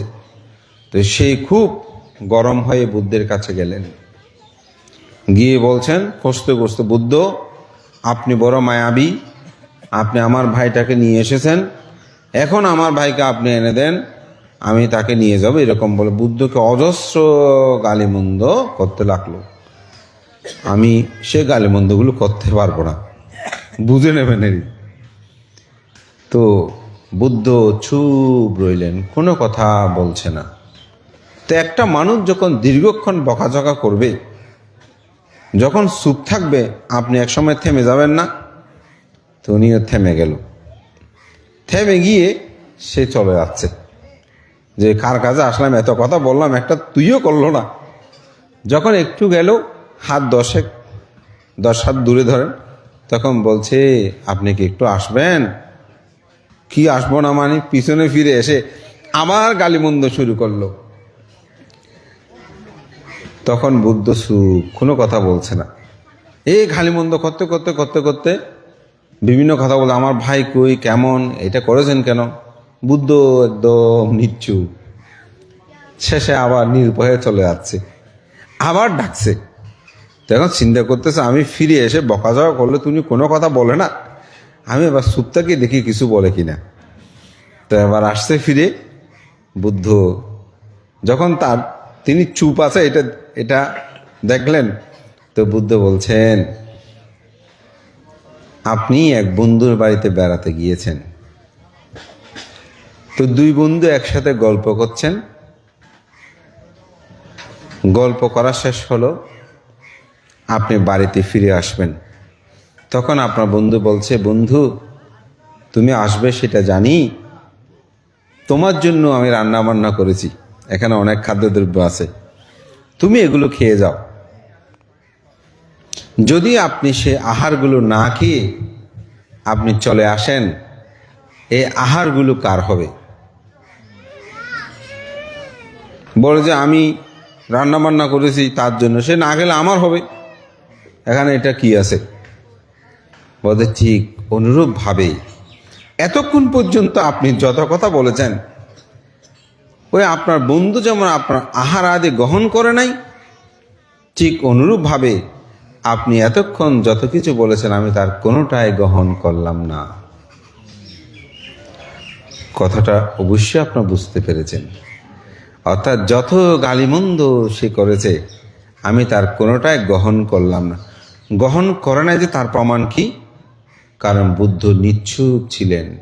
আমাকে এসে গালি দিয়ে দেখেন তো কি হয়। আমি যদি আপনাকে গিয়ে এখন গালি মন্দ করি কি হবে? ওদের বানতে বড় বড় কথা হয়ে যায় নাকি? আমাকে যেটা সেটা বলতে পারবে, অবস্থা খারাপ হয়ে যাবে না? কিন্তু আর আমাকে যদি এসে বলে হ্যাঁ আমি বানতে যে সেটা জানা, আমাকে আবার গালি মন্দ করে, ঠিক না? কিন্তু বুদ্ধ সেটা কিছুই গ্রহণ করে নাই বলে বুদ্ধ নিচ্ছুক। তখন ওই ব্যক্তির চৈতন্যোদয় হলো, আসলে আমি কাকে গালিমন্দ করছি? সত্যিই তো ওনার মুখমণ্ডলও বলছে আমার গালি মন্দ তার হৃদয়ে স্পর্শ করতে পারে নাই। ওহো, এটা তো আমার ঠিক হয় নাই। তখন আত্ম উপলব্ধি তিনি লুটিয়ে পড়ে বললেন, আমি আজ থেকেই বুদ্ধ ধর্ম সঙ্গের শরণ গ্রহণ করলাম। ওই যে বললাম, নিজেকে যদি আপনি সুরক্ষিত করেন, অন্য কোনো কিছু কি করতে পারবে না, আপনাকে স্পর্শ করতে পারবে না। অন্য কোনো কিছু আপনাকে কি করতে পারবে না, আপনার জীবনকে মলিন করতে পারবে না। এই জন্য নিজেকে নিজে কি করতে হবে? সুরক্ষিত করতে হবে, নিজেকে নিজে নিয়ন্ত্রণ করতে হবে। আপনি যদি নিজেকে নিজেই জাগ্রত করাতে পারেন, আজকের যে এখানে মাতৃপূজা বা সহধর্মিনীর প্রতি যে কর্তব্য কর্ম, এগুলো কাউকে বলতে হবে না। কিন্তু আমরা তো নিজেকে উপলব্ধি করতে চাই না। যেমন কিছু সন্তান আছে যে পর পর এরকম করে তাকে বারবার বলতে হয়, ঠিক না? আর কিছু সন্তান আছে যে পড়তে বলতে হয় না। আর কিছু সন্তান আছে যে না পড়ার জন্য বলতে হয়। আমার জীবনে এরকম কয়েকটা ঘটনা আমি দেখেছি। তো ফাঁঙে গিয়েছি, তো আমাকে আমার আত্মীয় লাগে অবশ্যই, আমার ভাইজির মেয়ে, সে এখন ডাক্তার হয়েছে অবশ্যই, ইতিমধ্যে ডাক্তারি পাশ করেছে, পরীক্ষা দিয়েছিল, রেজাল্ট আমি অবশ্যই এখনো পাইনি। তো ওদের ওখানে ফাং করেছে, আমি গিয়েছি। তো আমার ভাইজিটা আমাকে বলতেছে যে, বলতে আপনি একটু আপনার নাতি হবে না, বলতে একটু বলেন, ও শুধু দিন রাতে পড়ালেখা নিয়েছে, শরীর টরীর কেমন হয়েছে দেখেন না। এরকম আরো কয়েকজনকে আমি বলছে পড়ালেখা করতে বলে এরকম করতে হবে, ওদের এগুলো ছাড়া আর কিছু বুঝে না। কোনো বিহারে বলেন, অমুক বলেন, সমুক বলেন, সে কবার একবার আপনার ওখানে গিয়েছে, আর যায়নিও নেই। অর্থাৎ এটাকে সে ভালোবেসে ফেলেছে, এটাকে সে উপলব্ধি করতে পেরেছে। আমার জীবনের আত্মপ্রতিষ্ঠা হতে হলে এই সাধনা আমাকে করতে হবে। এই যে বছরের পর বছর অনেক মানুষ সাধনায় নিমগ্ন হয়, এই বসে থেকে চোখ বন্ধ করে ওখানে কি পায় বলেন তো? আমরা এদিক সেদিক ঘুরে ধুঁড়ে দিন রাত এত পরিশ্রম করে সুখ পাই না। আর একজন মানুষ বসে বসে বাম হাতের উপর ডান হাত রেখে পিঠ সোজা করে চোখ বন্ধ করে এই সারাক্ষণ ধ্যানে থেকে কি সে খুঁজে পায়? এটা কি কখনো ভেবে দেখেছেন? আসলে যখন যে নিজেকে নিজে দেখে, তখন আর পৃথিবী দেখতে হয় না, তার নিজের মধ্যেই নিজেকে আবিষ্কার করতে পারে। এই আবিষ্কারটা যদি তিনি সঠিকভাবে করতে পারেন, তিনি চিরদুঃখ থেকে মুক্ত হন। তার মধ্যে আর জন্মান্তরের কোনো ধরনের ক্লেশ, অবিদ্যা, তৃষ্ণা, আসব এগুলো বিদ্যমান থাকে না। তো নিজেকে আপনি বিশুদ্ধ করবেন কিভাবে? এতক্ষণ পর্যন্ত আমার যত আলোচনা সব হচ্ছে নিজেকে বিশুদ্ধ করা। তো নিজেকে বিশুদ্ধ করতে হলে এখানে ভিক্ষু বলেন, সঙ্গ বলেন, আমরা কেউ আপনাদেরকে করতে পারবো না। আমরা শুধু নির্দেশক, পথপ্রদর্শক। বুদ্ধ জগতের শ্রেষ্ঠ একজন শিক্ষক, কিন্তু বুদ্ধ কাউকে নিয়ে যেতে পারেনি, যে কথাটা বললাম। তো করণীয় কর্তব্য সম্পাদনের কথা বলেছি না? তো আনন্দস্থবিরও করণীয় কর্তব্য শেষ হয় নাই। আপনারা যারা সংসার জীবনে যে আবদ্ধ হয়ে স্ত্রী পুত্র কন্যা নিয়ে যা করেছেন, এগুলো গৃহী হিসাবে শেষ, কিন্তু নিজের করণীয় কর্তব্য তখনই শেষ হবে যখন আপনি চারি অপায়ের দ্বার বন্ধ করবেন। আমার ভিক্ষু জীবনের অনেকে বলে ভান্তে আপনি অনেক এই সে আপনার জীবন সার্থক। আসলে নয়, আসলে আমার জীবন সার্থক নয়। তাহলে বান্ধে কি আরো অনেক খ্যাতি, নাম, যশ, কীর্তি? না না, এগুলোই আমার সার্থকতা নয়। আমার সার্থকতা হচ্ছে আমার অন্তর্জগৎ থেকে যতটুকু পরিমাণ লোভ, দেশ, মোহ যে পরিমাণ ত্যাগ করতে পেরেছি, সে পরিমাণ আমার জীবন সার্থক। কিন্তু এই জীবনের সম্পূর্ণ সার্থক যদি করতে চাই, অবশ্যই প্রথম যেটা করতে হবে সেটা হচ্ছে শ্রোতাপত্তি লাভী হতে হবে। তো শ্রোতাপত্তি লাভী হলে কি কর্তব্য শেষ? না, শ্রোতাপত্তি লাভ করলেও করণীয় কর্তব্য শেষ হয় না। মানব জীবন সার্থক, কিন্তু করণীয় কর্তব্য শেষ হয় নাই। তো আনন্দ ভাবছে আমার তো করণীয় কর্তব্য শেষ হয় নাই, বুদ্ধ এখন পরিনির্বাণ যাবেন, আমার গতি কি হবে? তো আনন্দ তথাগত বুদ্ধকে 25 বছর সেবা করেছেন। কিরকম সেবা করেছেন জানেন? বুদ্ধের গন্ধ কুটিরের চতুর্দিকে সারা রাত তিনি চক্রমণ করতেন। কোন বইয়ে পাবেন? এই গ্রামেরই জন্মজাত পুণ্যপুরুষ, সে অষ্টম সঙ্গরাজ সাহিত্য রত্ন পরম শ্রদ্ধেয় শিলালঙ্কার মস্তের মধ্যে, যাকে আপনারা গর্বে ধারণ করে, মাটি ধারণ করে আপনারা ধন্য হয়েছেন না, এই বুদ্ধ সমাজ সধর্ম শাসনকে ধন্য করেছেন। সে পুণ্যপুরুষের বই এটা পাবেন। তো সেখানে বলছে সংক্রমণ করে জীবন অতিবাহিত করেছেন। তো বুদ্ধ আনন্দের কান্নাকাটি দেখে কি বলেছে জানেন? বলে যে, আনন্দ তুম হি কিচ্ছাং আতাপ্পাং আক্কা তারা থাতাগাতা পাটিপ্পান্ন পামুকান্তি যাইনু মারা বন্ধনাং। আনন্দ তথাগত পথপ্রদর্শক, তোমাকে এই সব কিছু করতে হবে। কি কথা দেখেন, এখন আপনার সাথে আমি সারা জীবন চলার পরে আপনি মরে যাওয়ার সময় যদি বলেন তুমি যদি সব কাজ ঠিক মতো করো তাহলে তুমি মুক্তি লাভ করতে পারবে, কোনো সমস্যা নেই। তা আমরা তো সাধারণত আপনার সাথে গেলাম, আপনার যা চলে যাওয়ার সময় আপনার যা কিছু আছে আমাকে দিয়ে যাবেন, সেটাই তো কথা। তো বুদ্ধ কি বলছেন? বুদ্ধ বলছেন তোমাকেই সব কিছু করতে হবে। তথাগত শুধুমাত্র পথ প্রদর্শক, নিরাশ করার কথা না।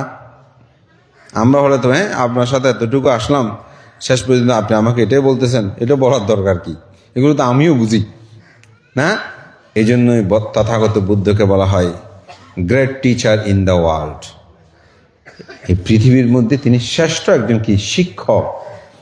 তিনি কিন্তু কোনো প্রভু নয়, ত্রাণদাতা নয়। ত্রাণদাতা হলে ওই যে আত্মা হি আত্মা নাত্ম কহি না তো পারসি, এই কথাটা বলতো না। আপনি আপনার ত্রাণকর্তা, এই কথাটা বুদ্ধ বলতো না। বুদ্ধ কি বলেছেন? আপনি আপনার কি ত্রাণকর্তা, অর্থাৎ আপনি আপনার মুক্তিদাতা, আপনার মধ্যে আপনার মুক্তি। তো আনন্দকে বলছে তুমি এটা করো। তথাগত শুধুমাত্র পথপ্রদর্শক। তা আনন্দ কি করেছিলেন? বুদ্ধের পরিনির্বাণের পর সপ্তপুণ্যী গুহায় যখন প্রথম বৌদ্ধ সঙ্গীত অনুষ্ঠিত হয়, 500 জন ভিক্ষু নির্বাচিত হয়। তার মধ্যে 499 জন ছিল অরহত, আর একজন আনন্দস্থবির ছিল শুধুমাত্র শ্রোতাপত্তি লাভী। তা আনন্দ লজ্জা লাগছে। যেমন এই সভাতে যদি বলা হয় যে এখানে যত মানুষ সব বিএ পাস মানুষরা এখানে প্রবেশ করবে, তো একজনকে স্পেশাল দেওয়া হলো। তো স্পেশাল যাকে দাও তার মধ্যে একটু খারাপ লাগবে না? সবাই বিএ পাস, আমি তো মাত্র মেট্রিক পাস, তো ওনার একটা চেতনা আসবে না? তা আনন্দ চিন্তা করছে সবাই তো অরহত, আমি শুধুমাত্র শ্রোতাপত্তি লাভে, আমার আরো 3টা স্টেট বাকি আছে। তো যেদিন সপ্তপুণ্যী গুহায় প্রথম সঙ্গীত অনুষ্ঠিত হবে তার পূর্ব রাত্রে তিনি ধ্যানে নিমগ্ন হলেন। ওই বুদ্ধের কথা মনে পড়ল, তুমি সবকিছু, তোমাকে সবকিছু করতে হবে। তথাগত শুধুমাত্র কি পথপ্রদর্শক, তিনি নিজেকে নিমগ্ন করলেন আত্মসাধনায়। নিমগ্ন হয়েই ধ্যান করতে করতে করতে করতে না, মার্গ জ্ঞান তার লাভ হয় না। কারণ তিনি চেয়েছেন যে এখনই আমি অরহত হব। তো এখনই আমি অরহত মানে কি? বীর্য, দৃঢ়তা। অতি বীর্য কিন্তু মার্গ জ্ঞানে অন্তরায় হয়। তো মার্গ জ্ঞানের ক্ষেত্রে শ্রদ্ধা, বীর্য, প্রজ্ঞা, এই তিনটা জিনিস খুব গুরুত্বপূর্ণ। এই তিনটা জিনিস ইকুয়াল, সমান হতে হয়। যেমন অনেক মানুষ আছে বেশি শ্রদ্ধাবান, অতিরিক্ত শ্রদ্ধা হলে কিন্তু সমস্যা আছে। কিছু মানুষ আছে যেটা সেটাকে ধর্ম মনে করে ওই অতিরিক্ত শ্রদ্ধার কারণে। এটা ক্ষতিকারক কিনা কেমন দেখবেন, অমুক অরহত দূরতে থাকে, অমুক অরহত দূরতে থাকে, সমস্যা। কিছু মানুষ আছে বেশি প্রজ্ঞাবান, যে কোনো কথা বলে সেখানে তর্ক বিতর্ক করে। কতগুলো মানুষ আছে এই ধরনের, যেটা সেটাতে সন্দেহ আনে, যেটা সেটাকে বিতর্ক আনে, যেটা সেটার মধ্যে চিন্তা করে এটা এমন নাকি এমন, এমন নাকি এমন। ওই প্রজ্ঞা বেশি, যে বেশি জ্ঞানী মনে করে, যে সমস্যা। আর কিছু মানুষ আছে আমি এখনই করব, সেটাও সমস্যা। তো বলছে তিনটা কি হয়?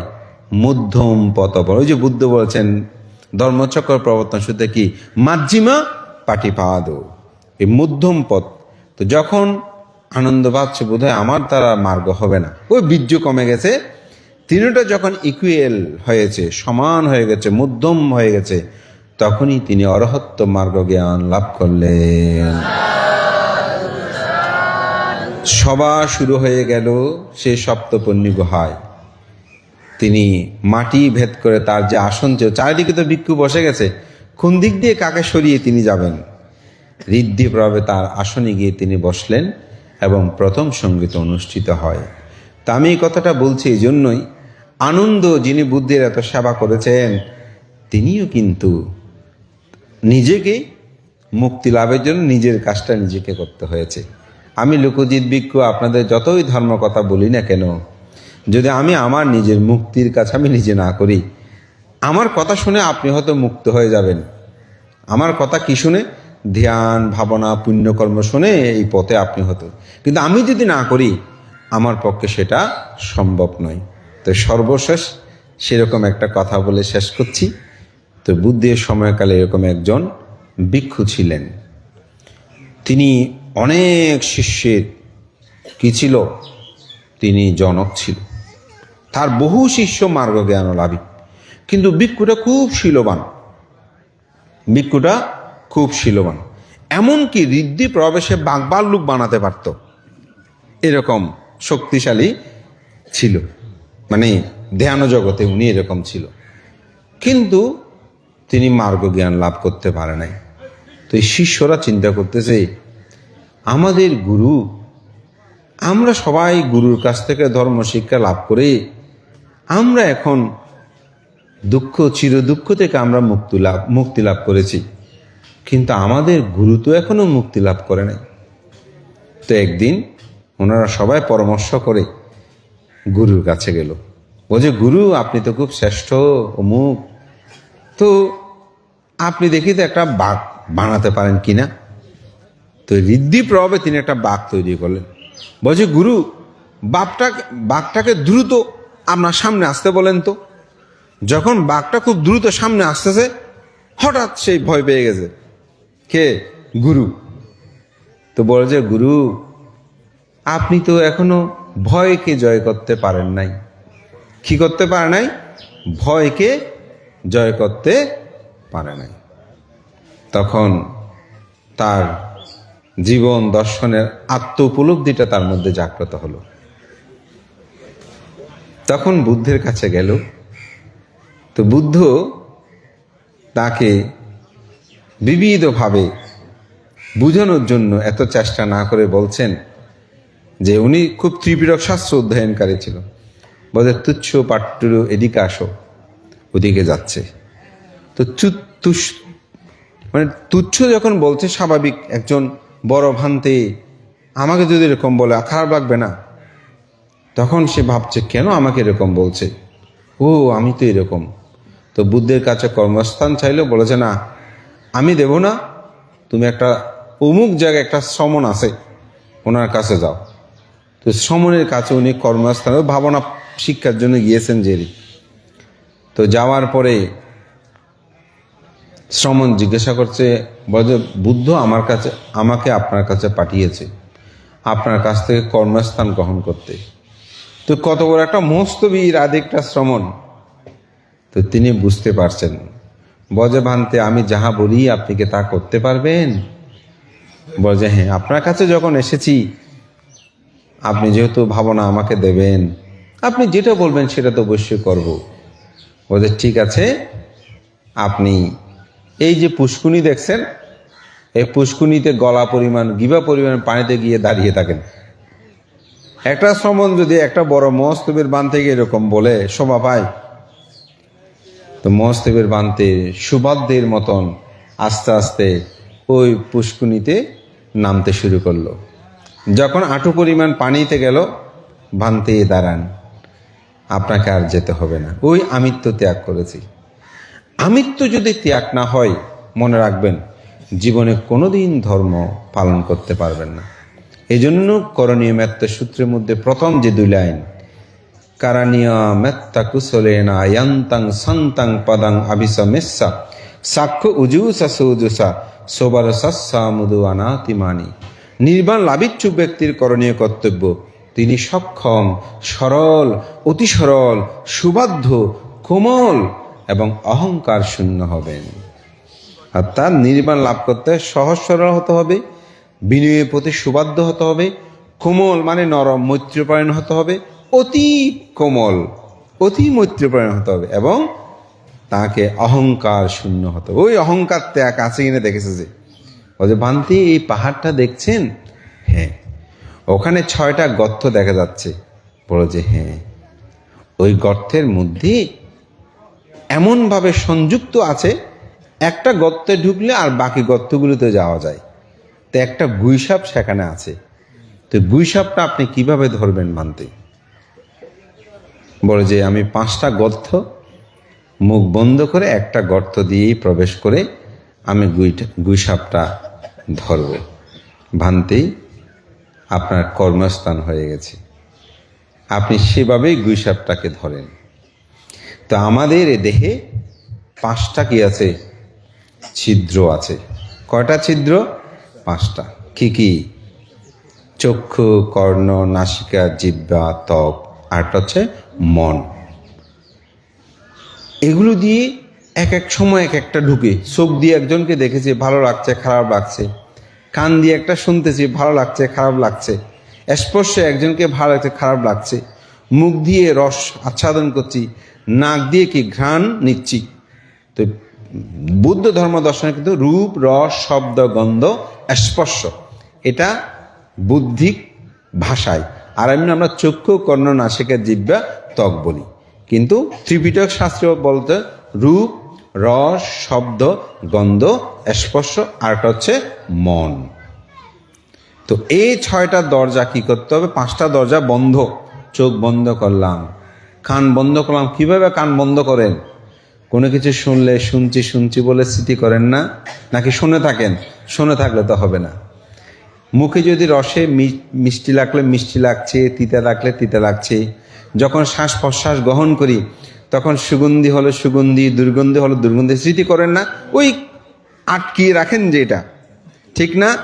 স্পর্শ, ঠান্ডা হলে ঠান্ডা, গরম হলে গরম, এটা আমরা বলি না, ঠিক না? দেখেন এই 5টি দরজা কি দিয়ে? ওই একটা মন দিয়ে এগুলোকে ঘুরতে থাকে। কর্মস্থানটা কিভাবে দিয়েছেন দেখেছেন? ঠিকই, যেহেতু তিনি শীলবান, জ্ঞানী, প্রজ্ঞাবান, তিনি ধ্যানস্থ হওয়ার সাথে সাথে সে ভিক্ষু অরহত্ব মার্গ জ্ঞান লাভ করল।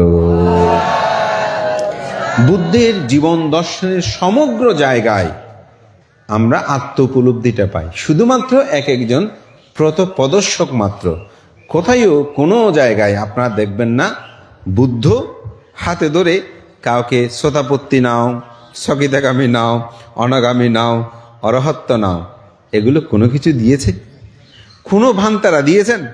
আজ পর্যন্ত যত দেশনা শুনেছেন আমার জানা মতে বাংলাদেশে কোনো ভান্তে বলেছেন আপনাদেরকে আপনি যদি বলেন আমাকে এত কোটি টাকা দেন আপনাকে স্বর্গে নিয়ে যাব, বলতে পারবে না। কেউ যদি বলেও থাকে তিনি অধর্ম ভাষণ করেছেন। বুদ্ধ ধর্মে শুধুমাত্র পথপ্রদর্শক। আপনি সেই পথে যদি চলেন আপনার জীবনটা সার্থক হবে। মহান সঙ্গের প্রতি আমি বন্দনা জানাই, আমার কথা দীর্ঘই করব না। তো আজকে আমার খুব ভালো লাগছে, আমাদের উপাসক তিনি আমাকে বারংবার খুব প্রার্থনা করছেন ভান্তে। তো আমার মনে হয় আজকে আমাদের সিদ্ধান্তটা ভালো হলো, সবাই আপনারা একসাথে একই স্রোতে শ্রবণ করার সুযোগ হয়েছে। আমাদের সে প্রয়াত শ্রদ্ধাবতী উপাসিকা সুরভি বড়ুয়া, ওনাকে পুণ্য দান করি, উনি যেখানে পুণ্য সে লাভ করে সুখী হোক, ওনার সন্তানগণ যারা প্রবাসে আছেন তারাও সুখী হোক, এবং আমাদের উপাসককে আমাদের শ্রদ্ধেয় সভাপতি ভান্তে এটা খুব সুন্দর হিত উপদেশ দিয়েছেন। তো সেটা হচ্ছে ছেলেমেয়েরা যেহেতু সবাই প্রতিষ্ঠিত, আমিও বলবো আপনি এখন ধর্মময় জীবন যাপনে নিজেকে নিমগ্ন রাখেন, ভাবনাময় জীবন যাপন করুন, আত্মশুদ্ধিটা করার জন্য চেষ্টা করেন।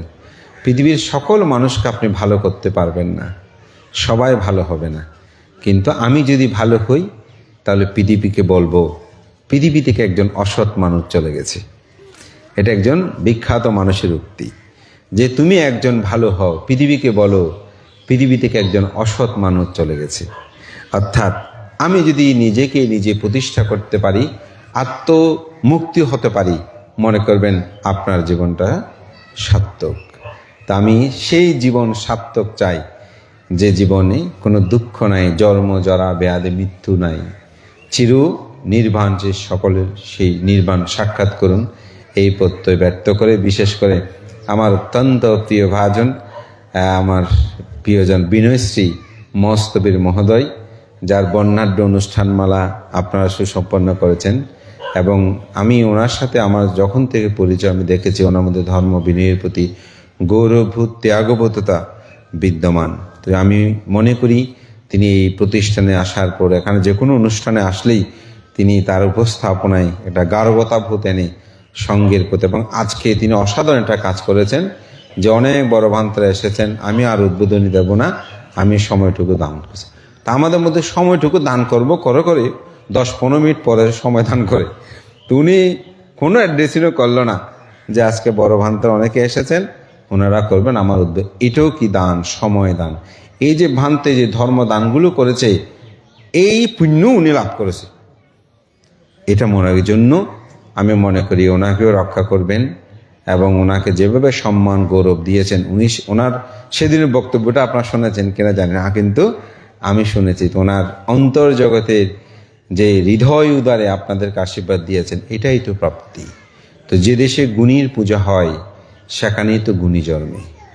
আমাদের ডক্টর মোহাম্মদ শহীদুল্লাহ কথা বলেছেন না, তো বুদ্ধ এটা 2500 বছর আগে বললেন, যিনি পূজনীয় ব্যক্তির পূজা করে গৌরব করে তিনিই প্রতি পূজা প্রতি সম্মান লাভ করে, অর্থাৎ সেখানেই গুণী মানুষের উৎপন্ন হয়। তো এখানে অনেক পুণ্য পুরুষের জন্মতীর্থ, আপনারা তাদেরকে ধারণ করে এই পরিবার এই বছর এই আজকের এই মহতি অনুষ্ঠানেও তারা স্মৃতিবৃত্তির জন্য সে ফাউন্ডেশনে, যেটা শিলালঙ্কার আর্যমিত্র শিলালঙ্কার ফাউন্ডেশন, এবং সাথে আপনারা আমাদের শ্রদ্ধালঙ্কার বান্তে ওনাকেও আপনারা সংযুক্ত করে বান্তে সুদীর্ঘ সময় এখানে অবস্থান করেছেন, এবং অতি সৌভাগ্যের বিষয় অতি সাম্প্রতিক সময়ে শ্রদ্ধেয় ভান্তের নামেও চট্টগ্রাম মহানগরীতে ওনার শিষ্য সেখানে একটি শ্রদ্ধালঙ্কার বৌদ্ধ বিহার ও ভাবনা কুঠির তিনি প্রতিষ্ঠা করেছেন। তা আমি মনে করি সে শ্রদ্ধালঙ্কার বান্তে বললেই তো নানুপুর তার জীবনের সাথে অবিচ্ছেদ্য অংশ, এবং সেদিন আমাদের উপাসক সেখানে গিয়েছিলেন। তা আমি মনে করি পুণ্যবান পুরুষকে ধারণ করেছেন বলেই তো নানুপুর গ্রামটা যদি বলি বেশি নাম বলতে হয় না। তাই সুতরাং এই মহাপুরুষদের নাম বলে নানুপুর সবাই এখনো স্বনামধন্যে সগৌরবে এখনো সেই গৌরবগাথায় আপনারা বিদ্যমান। তা আমি আপনাদের সবার প্রতি পুণ্যদান, আমার একজন প্রিয় ভাজন আশিস বাবু তিনি প্রয়াত হয়েছেন, তাকেও আমি আজকে একটু স্মরণ করে পুণ্যদান করি। তিনি যেখানে পুণ্যআশা লাভ করেছেন, যে কোনো সবাই আসলে দেখা হলে ওনার সাথে কুশল বিনিময় হতো। আজকে তিনি নেই, আসলে মনে সে ব্যথাটা উৎপন্ন হচ্ছে। উপাসককে পুণ্যদান করি, আমাদের শ্রদ্ধাবান উপাসক বিকাশ বাবু না, বিকাশ বাবু, তিনি যে এই সুন্দর আয়োজন করেছেন, ওনাকেও আমি আশীর্বাদ জানিয়ে ওনার কথাটাও যে মোটামুটি রক্ষা করতে পারলাম, তার জন্য আমারও খুব ভালো লাগছে। উপাসকের শ্রদ্ধা দেখে আমি খুব প্রীতি ও আনন্দ অনুভব করছি। তো আসলে আজকে খুব ভালো হয়েছে। হয়তো সঙ্গদান আমরা এতক্ষণ একটি বিষয় নিয়ে আলোচনা করাটা সম্ভব হতো না। আজকে আমি যে বিষয়টা বারবার এখানে আমার সমস্ত উদাহরণ আমি আনতে চেয়েছি, আমি আমার ত্রাণকর্তা, আমাকেই সব কিছু করতে হবে, তথাগত শুধুমাত্র পথপ্রদর্শক। আমি যে ভালো কাজ করলে ভালো ফল আমি লাভ করব, খারাপ কাজ করলে খারাপ ফল আমাকে পেতে হবে। তা আমরা কেউ খারাপ চাই না, আমাদের জীবনটা সুখময়তা চাই। এই সুখময়তার জন্যই আমরা অষ্টলোক ধর্ম থেকে বিচলিত যেন না হয়ে পৃথিবীর সমস্ত কর্মে যেন আমরা অপ্রমত্ত থাকি, সৎভাবে আমাদের স্বীয় কর্মগুলো সম্পাদন করি। এই প্রত্যয় ব্যক্ত করেই এই পরিবারের যিনি প্রয়াত হয়েছেন, আমাদের বুদ্ধশ্রীর ভাই, আমাদের বিকাশ বাবুর ভাই, ওনার নামটা জ্যোতিরত্ন, তার জন্য এখানে বিশাল একটা অনুষ্ঠান হয়েছিল। তখনই আমাকে উপাসক বলেছিল, ভান্তি আমি আপনাকে ফান করছি, আপনি অবশ্যই। তো আজকে উপস্থিত হতে পেরে আমি খুব প্রীত আনন্দ অনুভব করছি। যাদেরকে স্মরণ করে তাদেরকে পুণ্যদান করে আপনাদের সকলের উত্তর শ্রীবৃদ্ধি কামনা করে মহান সঙ্গের প্রতি আমার বন্দনা জানিয়ে আমার নাতিদীর্ঘ ধর্মকথা এখানেই শেষ করছি। জগতের সকল প্রাণী সুখী হোক।